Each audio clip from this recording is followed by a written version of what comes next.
திருச்சியில் தமிழ்நாடு அரசு போக்குவரத்து ஊழியர்களிடம் வீடு கட்டி தருவதாக பல கோடி ரூபாய் தேசிய வங்கி மோசடி செய்ததாக பாதிக்கப்பட்டவர்கள் சட்டப்பணிகள் நல ஆணையத்திடம் முறையிட்டுள்ளனர்.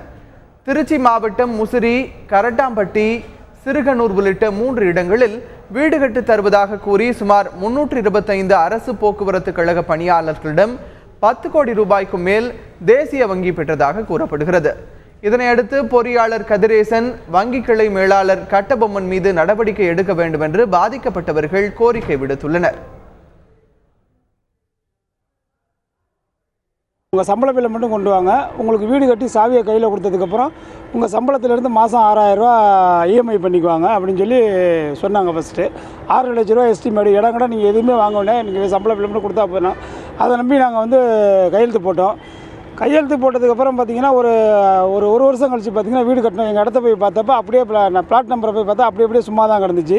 தனியார் நிறுவனத்திற்கு சாதகமாக அந்த கன்ஸ்ட்ரக்ஷனுக்கு எங்களோட பார்வையில் படாமல் பணத்தை அவருக்கு கொடுத்துருக்காரு. ஒரு பேஸ்மெண்ட்டத்துக்கு 2 லட்ச ரூபா 4 லட்ச ரூபா கொடுத்துருக்காங்க. கட்டாத வீட்டுக்கு இப்போ வட்டி கட்ட சொல்லி பேங்க்லேருந்து எங்களுக்கு நோட்டீஸ் கொடுத்துருக்காங்க.